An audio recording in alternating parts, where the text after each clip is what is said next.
Here now is Jonathan Wachtel, the former senior policy advisor and director of communications at the U.S. mission to the United Nations.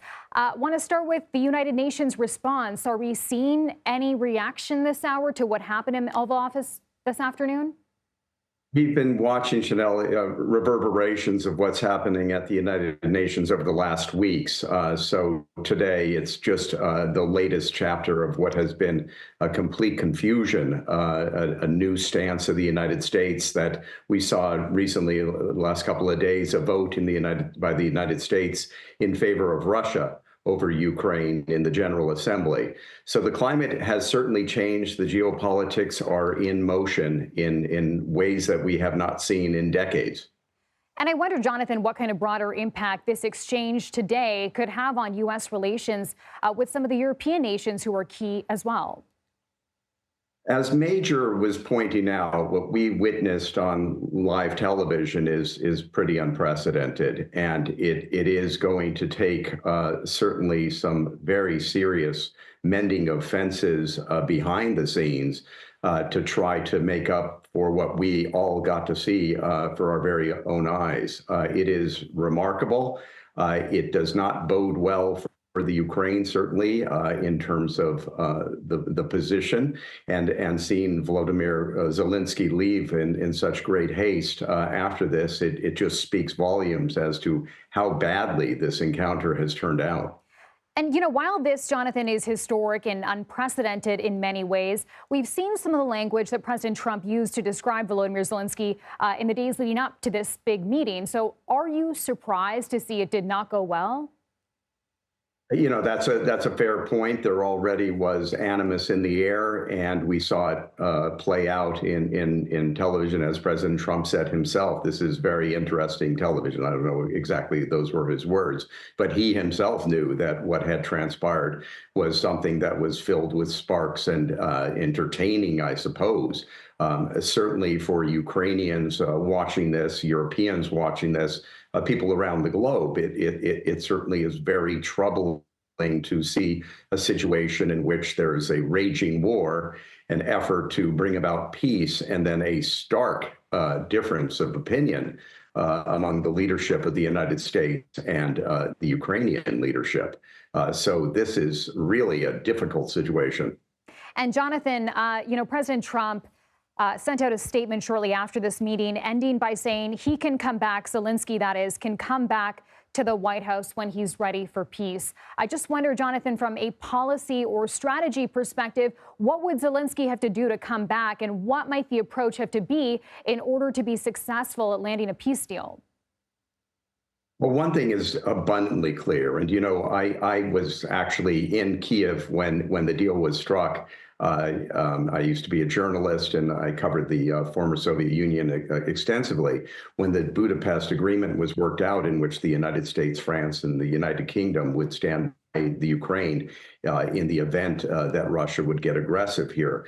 You know, to be looking at things today with this lens, where it is, one thing is abundantly clear: we cannot see this type of activity happen live on camera, that there needs to be a lot of conversations done away from the cameras to try to bring down the temperature, to try to get to some sort of place in which there's not that accusatory tone and even, I would say, dressing down that we all witnessed. That will go nowhere. That will continue to grind things into a terrible corner. And the basic truth is this war does need to stop.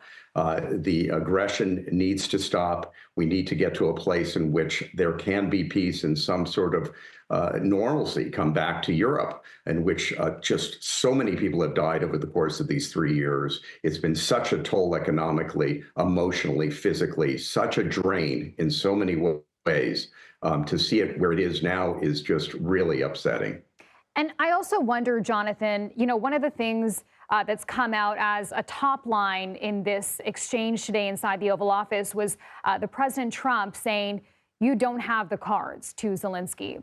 I wonder, from your perspective, whether Zelenskyy could have approached this conversation in a different way. What do you make of his reaction to some of those comments in the moment?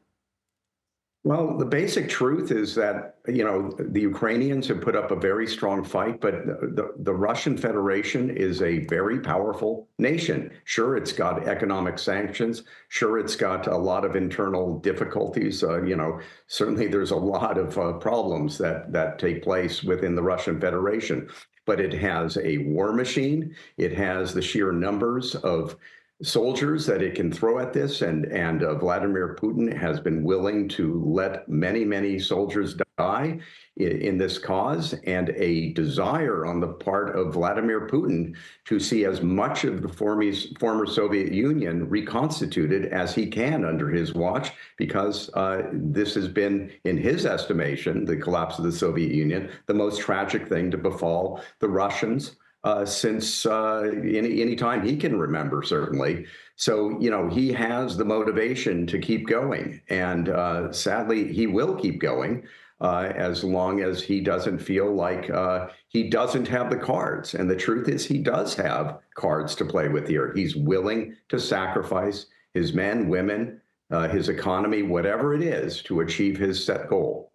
And Jonathan, the world was watching this moment inside the Oval Office this afternoon. I'm sure the wheels are turning for a lot of those NATO nations, especially the ones in Europe. Can you speak about what they may or may not do going forward? How can they be part of this discussion between Ukraine and the U.S.?